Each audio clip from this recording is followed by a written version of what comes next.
আসসালামু আলাইকুম এভরিওয়ান। আজকের এই ভিডিওতে কথা বলবে আমাদের সবার প্রিয় জয়নাল আবেদিন রুবেল ওরফে কুমিল্লাপুরি সাহেব। হুজুর হুজুর বক্তব্য হুজুরকে হুজুরের বয়ান রাখার জন্য বিশেষভাবে অনুরোধ করা যাচ্ছে। হুজুর, আপনি আজকে কোন বিষয় নিয়ে কথা বলবেন, কোন বিষয় নিয়ে বয়ান করবেন বলেন? বয়ান করব কিন্তু আচ্ছা, এটা কেটে দিছি না দিবা না তুমি এটা কেটে দিছি তো। হ্যাঁ নতুন হ্যাঁ, তাহলে আচ্ছা, আসসালামু আলাইকুম এভরিওয়ান। এই ভিডিওতে আমরা এখন ইন্স্যুরেন্স নিয়ে কথা বলবো। তো ইন্স্যুরেন্স এখানে দুইটা কাজে লাগে। একটা হচ্ছে যখন আমরা টিআরসি কাট করি, এইটার সময় একটা লাগে। আরেকটা হচ্ছে কেউ যদি অসুস্থ হয়, তার ডক্টর দেখাইতে গেলে এখানকার সব হসপিটালে বা সব ডক্টররা জিজ্ঞাসা করে ইন্স্যুরেন্স আছে কিনা। এইখানে যারা ব্যাচেলরের জন্য আসে তাদের আসলে কোনো ইন্স্যুরেন্সের প্রয়োজন হয় না, কিন্তু মাস্টার্সে যারা আসে তাদের টিআরসি কার্ডের ক্ষেত্রে প্রয়োজন হয়। আর অসুস্থ হইলে সবার ক্ষেত্রেই দরকার লাগে। তো আপনি বলেন যে কিভাবে আসলে ইন্স্যুরেন্সটা করা যায়। আচ্ছা, আসসালামু আলাইকুম এভরিওয়ান। এখন আমরা আজকে কথা বলবো যে ইন্স্যুরেন্স নিয়ে। বিশেষ করে যারা মাস্টার্সে পড়তে আসে ওদের জন্য এই ইন্স্যুরেন্সটা লাগবে। আর ব্যাচেলারের জন্য তো হচ্ছে যে সব কিছু ফ্রি, কিন্তু যারা মাস্টার্সে আছে ওদের জন্য ইন্স্যুরেন্সটা করে রাখলে ভালো আর কি। তো এটা হচ্ছে সব কিছু কভার করবে, পরীক্ষা থেকে যে কোনো ধরনের পরীক্ষা থেকে শুরু করে হসপিটালে ভর্তি হওয়ার পরে যদি যত ধরনের চিকিৎসা লাগে সব কিছুই হচ্ছে ইন্স্যুরেন্সের মাধ্যমে কভার হয়। আর আমরা বাংলাদেশ থেকে যে ইন্স্যুরেন্স নিয়ে আসি এগুলো আসলে কোনো কাজেই লাগে না এখানে হচ্ছে যে জাস্ট ওইটা আমরা এম্বাসি ফেস করি, দেন এই দেশে আসি। আর এছাড়া ওই ইন্স্যুরেন্স দিয়ে ওইটা এখানে কোনো হসপিটালে যে কোনো জায়গায় দেখা এখানে কোথাও এটা অ্যাকসেপ্ট করবে না। তো সেক্ষেত্রে হচ্ছে যে এখানে আমরা প্রথমে আনাফ অফিসে যাইতে হবে, আনাফ অফিস থেকে কাগজ নিতে হবে। আচ্ছা, আনাফ অফিস আশেপাশে গুগল ম্যাপে দেখে যে কোনো একটা দেখলেই হবে না? যে যেখানে থাকে ওইখান থেকে চার্জ দিলে সেক্টরে বিভিন্ন সব সেক্টরে আনাফ অফিস আছে। তো আনাফ অফিস থেকে যে প্রথমে একটা ডকুমেন্ট নিতে হবে, নিয়ে দেন এটা নিয়ে হচ্ছে যে আবার আরেকটা জায়গায় যেতে হবে। তো দুইটার লোকেশনে হচ্ছে যে আমরা ভিডিও ডেসক্রিপশনে দেওয়া থাকবে। তো এই দুইটা লোকেশনে গেলে ইন্স্যুরেন্স কোনো টাকা কিছুই লাগবে না, ফ্রিতেই ইন্স্যুরেন্সটা করা যায়। বাট এটা সবাই জানে না। আমাদের একজন অসুস্থ হয়েছিল, তো ওনার থ্রুতে হচ্ছে এই জিনিসটা করা হয়েছে। হসপিটালের যে ডক্টর ছিল, ডক্টরে আমাদেরকে বলছে যে তোমরা এভাবে যদি করো তাহলে দেখা যাচ্ছে যে তোমাদের কোনো টাকা পয়সা লাগবে না এবং সব খরচ ফ্রি। হ্যাঁ, তো ওইখান থেকে আমরা মূলত এই জিনিসটা সন্ধান পাই। তো এটার মাধ্যমে উনি প্রায় 3-4 মাস মেডিসিন থেকে শুরু করে চেক আপ থেকে শুরু করে যা আছে এভরিথিং ওনার দেওয়া হয়েছে। কোনো টাকা কিছুই লাগে না। এখন উনি চিকিৎসা নিচ্ছে, 3-4 মাস হয়ে গেছে, বাট সব কিছু ফ্রিতে দিচ্ছে। পরীক্ষা লাগলেও ওরা করতেছে, সব কিছু ফ্রিতে হইতেছে। জাস্ট ডকুমেন্টগুলো দেখাইলেই হয়ে যায়। জাস্ট ডকুমেন্টগুলো দেখাইলে হয়ে যাবে আর কি। তো এইটাই ছিল আর কি, যে সবার যাতে এটা উপকার হয় এই জিনিসটা জানার জন্য আর কি আজকে এই ভিডিওটা মূলত।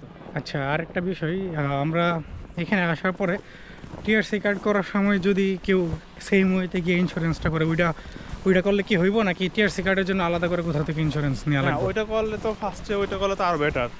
আর কিছুই লাগতেছে না? আর কিছুই লাগবে না। আর যদি এখান থেকে টিআরসি করার সময় যেটা করি ওইটাও একদম মানে সর্বোচ্চ ওই টিআরসি ফেস করার জন্যই ওইটা দিয়েও কোনো কিছু কভার করবে না। আচ্ছা, ওইটা করার প্রসেসটা যদি আপনি একটু বলেন। আচ্ছা, 1 মিনিট।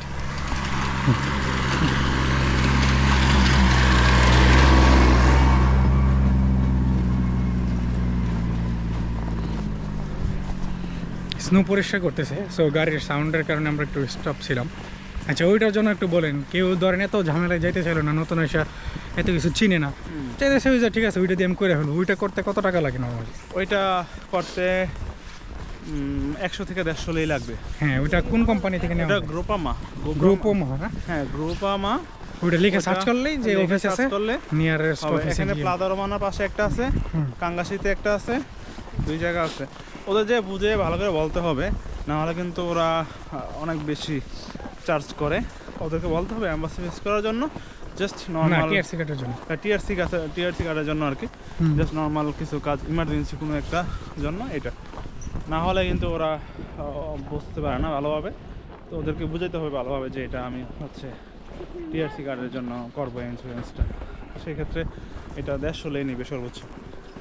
আচ্ছা ঠিক আছে, আরেকটা বিষয়, আমরা বাংলাদেশের যে অফিস থেকে প্রাইমের থেকে আমরা নিয়েছিলাম ইন্স্যুরেন্স, তো ওইখান থেকে এক লোকে আমরা বলছিল কারো যদি এরকম খরচ হয় বিদেশে, শুধু রোমানিয়া না অন্য কোনো দেশেও যদি কেউ এই ইন্স্যুরেন্সটা কেনার পরে ওই দেশে যাওয়ার পরে ধরেন খরচ হয়েছে নিজের পকেট থেকে, এই যে খরচ হয়েছে ওই রিসিপ্টগুলো, ওষুধ কেনার রিসিপ্ট, তারপর হচ্ছে ডাক্তারের প্রেসক্রিপশন, ওই জিনিসগুলো যদি কেউ শেয়ার করে তাইলে হচ্ছে ওই কোম্পানি প্রাইম থেকে নাকি টাকা দিয়ে যত টাকা খরচ হয়েছে ওই জিনিসটা কাভার করে। এখন এটা করে কি না ওইটা আমি শিওর জানি না, জাস্ট আমার জানাইছে যে এরকম হইলে ওদেরকে জানাইলে, ইমেল করলে বা ফোন দিয়ে সব কিছু বললে তারা হচ্ছে হেল্প করবে। সো ওরা জাস্ট বললো কারোর যদি এরকম হয় বা অন্য কোনো দেশে যাইতে গিয়েও যদি কেউ ইউজ করে থাকে তাইলে হচ্ছে যদি এরকমভাবে আপনাদের কাছে ডকুমেন্টগুলো থাকে আপনারা ট্রাই করতে পারেন, যদি পান তাইলে তো ভালো। সেটা হইতে হবে 1 বছরের মধ্যে, ওই যে হ্যাঁ, ইন্স্যুরেন্সের ওইটা মধ্যে যে 1 মেয়াদ- বছরের মেয়াদ থাকে, ওই 1 বছরের মধ্যে যদি কেউ অসুস্থ হয় বা কোনো মেডিসিন কিনে, সেক্ষেত্রে ওইটা হচ্ছে ওই রিসিপ্টটা ওই টাইমের মধ্যে দেখাইতে হবে। আমরা তো 1 বছরের জন্য কিনি না, আমরা তো কিনি 6 মাস, আমাদের তো 1 বছর রিকোয়ারমেন্ট হচ্ছে 6 মাসের। তো 6 মাসের ভিতরে প্রপার ডকুমেন্ট সহ যে আমার এই খরচ হয়েছে এই জিনিসগুলো ওদেরকে জানাই দেখতে পারেন আসলে ওরা দিবে কিনা, এই হচ্ছে ব্যাপার। আর আমরা যেহেতু এখন ফ্ল্যাগের নিচে এসে পড়ছি, তো আমরা দেখি কে কয়টা ফ্ল্যাগ চিনে। আপনি এখান থেকে কয়টা ফ্ল্যাগ চিনবেন? ফ্ল্যাগ তুমি বলো আগে। আমি বলবো? আপনি আমাকে যে কোনো একটা দেখায় বলেন কোনটা কোন দেশের, আমি বলি।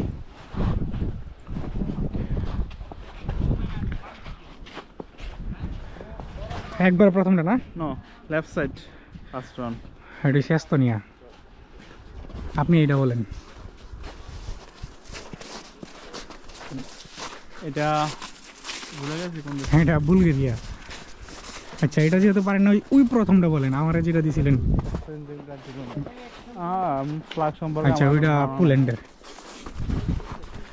আচ্ছা, আপনার একটা ধাঁধা দেই, আপনি একটা ফ্ল্যাগের নাম বলেন ওইটা কোন দেশে। আপনার সহজ একটা দিলাম, ওইটা কোন দেশের? ওই যে অর্ধেক লাল সাদার পরেরটা পেন না, লাল সাদার পরেরটা ভালো করে দেখে বলেন। লাল সাদার পর শুধু হোয়াইট, এটা হচ্ছে জার্মানির পরেরটা না? এই যে লাল সাদা আছে না, ইউএসএ লাল সাদার পরেরটা। সাদা, একদম সাদা যে। আরে না, এই যে সাদা, ওই যে এইখানে একটা, এই যে লাল, এরপর উপরে, সরি উপরে সাদা নিচে লাল, জার্মান। এটার পরেরটা। আচ্ছা, আপনি বলে ফেলছেন জার্মান, তাইলে আপনি এটার পরেরটা বলেন, লাল সাদার পরেরটা। এরপরটা বেলজিয়াম, সব একই লাগতেছে। তারপর এটা বলেন, এটা এই যে সাদা আর্জেন্টিনা আর ব্রাজিল দেখলে কোস্টারিকা পারবো। না হলে আচ্ছা ইয়া হবে, কোস্টারিকা হবে। কোস্টারিকা, এটা হচ্ছে আয়ারল্যান্ডের পতাকা।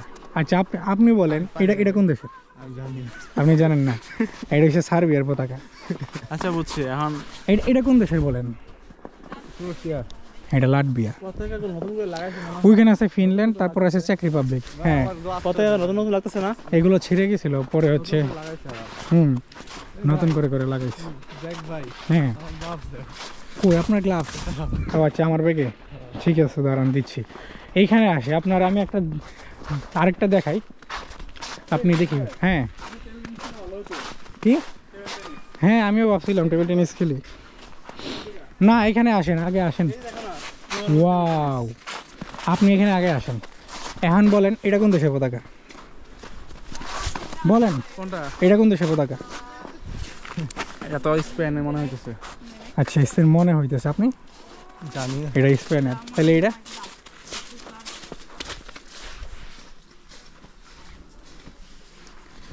এটা পর্তুগাল, এরপর একটা ডেনমার্ক, এরপর একটা ফ্রান্স, এরপর একটা ইউরোপীয় ইউনিয়ন, এরপর একটা সুইডেন, এরপর একটা ইতালি, এইটা ক্রোয়েশিয়া, এইটা প্রবাবলি লাটভিয়া অথবা লিথুয়ানিয়া, ওইটা হতে পারে। এটা গ্রিস, এটা লিথুয়ানিয়া, তারপরে ওইটা হচ্ছে নেদারল্যান্ড। বুঝছেন? এখানে আমি যাই আর আমি সবগুলো দেখি, আমি সবগুলো চিনি, অলমোস্ট সবগুলো। তো এই ছিল আজকের ভিডিও। হ্যাঁ, এখানে হচ্ছে ইউরোপীয় ইউনিয়নের যতটা দেশ আছে সবগুলোর অলমোস্ট পতাকা আছে এখানে। আচ্ছা, এইটা বলেন, সাইম ভাই বলেন, এটা কি? এটা আপনি চেনার কথা। ধারণা নেই। সাইপ্রাস, এই যে এটা। এটা ম্যাপটা দেখলে বোঝা যাচ্ছে যে এটা সাইপ্রাস হবে। না, পতাকা দেখেও বুঝতে পারার কথা। তো দেখা গেছে আমার সাথে যারা আছে কেউ পতাকা চিনে না, সবাইকে আমি চিনিয়ে দিলাম। বিশেষ করে আমাদের রুবেল ভাই, ওনাকে আমি অনেকগুলো শিখিয়েছি, চিনিয়েছি। আমার উপর যদি অতর্কিত হামলা হয় এটার জন্য রুবেল ভাই দায়ী না। আরে মিয়া এখানে নিচে তো ফ্লোর, ধাক্কা মারছেন। কামটা করলো কি ইস, রুবেল ভাই দিছে আমি দেই নাই। না উনি দিছে। মিয়া স্নোর নিচে কত কিছু থাকে জানেন? স্নোর নিচে ওই স্কুটার পরে থাকে। স্কুটার পরে থাকে স্কুটার যদি এখন যদি স্কুটার থাকতো আমি কি পাতাটা পাইতাম। উফ, হাঁটু এমনি গতকালকে অ্যাক্সিডেন্ট করে এক হাঁটু ব্যথা হয়েছে। এই অতর্কিত হামলার দায় কে নিবে? কে নিবে এই দায়? চলেন আমরা ইয়া খেলি, কত সুন্দর লাগতেছে। কইলা গেলে পরে কি হয়ে যাবে চলেন আমরা ইয়া খেলি, টেবিল টেনিস খেলি। কেউ গিয়ে একটু বোর্ড কিনা নিয়ে আসি। ইয়াতে বুট কিনে নিয়ে আসি, চলো কত আমরা টেবিল টেনিসের ইয়া হ্যাঁ টেবিল টেনিস খেলি। কোথায় পাওয়া যাবে আচ্ছা আপনারা দুইজন গিয়ে নিয়ে আসেন। কোথায় পাওয়া